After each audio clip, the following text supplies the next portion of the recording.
રાજકોટ અગ્નિકાંડ પર જવાબ આપે સરકાર। આ પરિવારજનો કહી રહ્યા છે, આ તમામ લોકો કહી રહ્યા છે કે જે ઘટનાના સાક્ષી છે।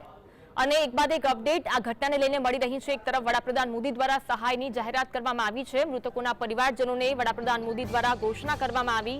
રાજકોટમાં ગઈકાલે જે અગ્નિકાંડ સર્જાયો છે, 28થી વધુ લોકોના મોત થયા હોવાના સમાચાર। તેની વચ્ચે વડાપ્રધાન મોદીએ મૃતકોના પરિવારજનોને રૂપિયા 2 લાખની સહાયની જાહેરાત કરી। કેન્દ્ર સરકાર દ્વારા જાહેરાત કરાઈ। આ સાથે સાથે કેન્દ્ર સરકારે ઘટનામાં ઇજાગ્રસ્તો માટે 50,000 રૂપિયા આપવાની જાહેરાત કરી છે। ઉલ્લેખનીય છે કે રાજ્ય સરકાર દ્વારા પણ સહાયની જાહેરાત ગઈકાલે જ કરી દેવામાં આવી। આ સાથે સાથે મોરારી બાપુએ પણ મૃતકોના પરિવારજનોને 5 લાખની સહાય આપવાની જાહેરાત કરી છે। પીએમ મોદીએ રાજકોટ અગ્નિકાંડ મુદ્દે સહાયની જાહેરાત કરી અને સાથે સાથે તેમણે ટ્વીટ કરીને આ ઘટના અંગે દુઃખ વ્યક્ત કર્યું હતું।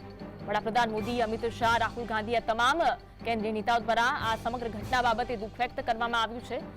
કેન્દ્ર સરકાર દ્વારા ઇજાગ્રસ્તો માટે 50,000 રૂપિયાની સહાયની જાહેરાત કરવામાં આવી। આ સાથે જ રાજ્ય સરકાર દ્વારા પણ મૃતકોના પરિવારજનોને 4 લાખની સહાયની જાહેરાત કરવામાં આવી અને ઇજાગ્રસ્તોને 50,000ના સહાયની જાહેરાત કરાઈ છે।